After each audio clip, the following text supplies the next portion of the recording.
Mark chapter 12, verse number 30. And I'm going to go ahead and read that. It says, "And thou shalt love the Lord thy God with all thy heart, and with all thy soul, and with all thy mind, and with all thy strength." This is the first commandment. Back in Deuteronomy chapter 6, verse 5, it says, "And thou shalt love the Lord thy God with all thy heart, with all thy soul, with all thy mind." And so, my sermon today is about all, and how we're supposed to give our all to the Lord.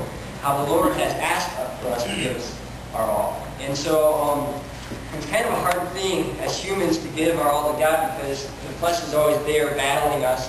And we want to give our flesh, we want to give way to our flesh, and our flesh, what seems fun to the flesh. But the Lord has commanded us that we need to serve Him with all our heart. And so, I can relate to that and wanting my part of, all that's mine. When I work in my job, if I work, 8 hours of work, I want all my pay. I want my full 8 hours of pay. If I make a deal with my brother, a trade or something, I want him to keep all of that deal with me, and I want him to give me all that is mine. And so, in Psalm chapter 24, verse 1, I believe, it says, "The earth is the Lord, and the fullness thereof, the world and those that dwell therein." And so that basically says the earth is the Lord's and the fullness thereof. We are in the earth.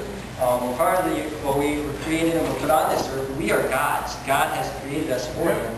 And all of us, we all belong to Him. So we should be giving ourselves to Him, because He's not only created us, but He's paid for us too. And so in Numbers chapter 33, verse 55, it says, "But if ye will not drive out the inhabitants of the land from before you, then it shall come to pass that those which ye let remain from them shall be pricks in your eyes and thorns in your sides, and shall vex you in the land wherein ye dwell." It's coming to summertime now, and one of my favorite things about summer, I love smelling freshly mowed grass. And so at our other house, we used to borrow our neighbor's tractor to mow our lawn. We had a pretty big lawn, and we actually didn't have a tractor, but they were kind enough to let us borrow it. And so, but we kind of had a new saying for lawn mowing. It wasn't mowing our lawn, we would do lawn shaping with the tractor. And in other words, there'd be a mound of dirt in the middle of our yard or something, and we'd just take the tractor, and it happened with both of our yards, our yard and our neighbor's yard, but we'd go run over that mound of dirt and, flatten it out or hit a rock accidentally. I mean, these are all accidents that would happen. But the reason those happened is because we didn't go through and get all the rocks out of the yard in the first place.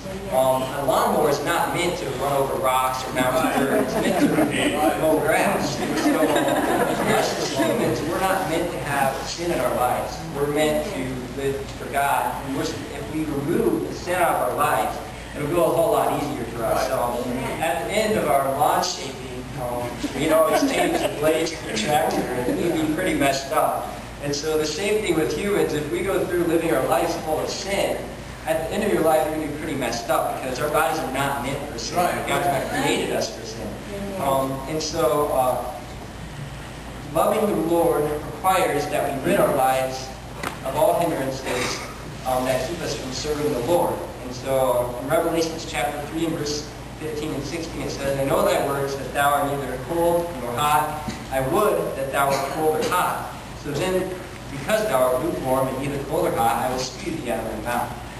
Sin is the hindrance that keeps us from serving God and starts to cool the fire down and put us in that place of lukewarm, where we kind of want to be in for serving the Lord, but we want to be out a little bit. And I think that's like one of the most miserable places to be in your life, because it's just a battle, constant battle, and the Lord does not like that. He wants you to either be all in or all out. And so I would like to be picking the part of being all in, because that's what I'm designed to do, and that's what the Lord is going to bless me for doing. And so in Genesis 6:8 it says, "But Noah found grace in the eyes of the Lord."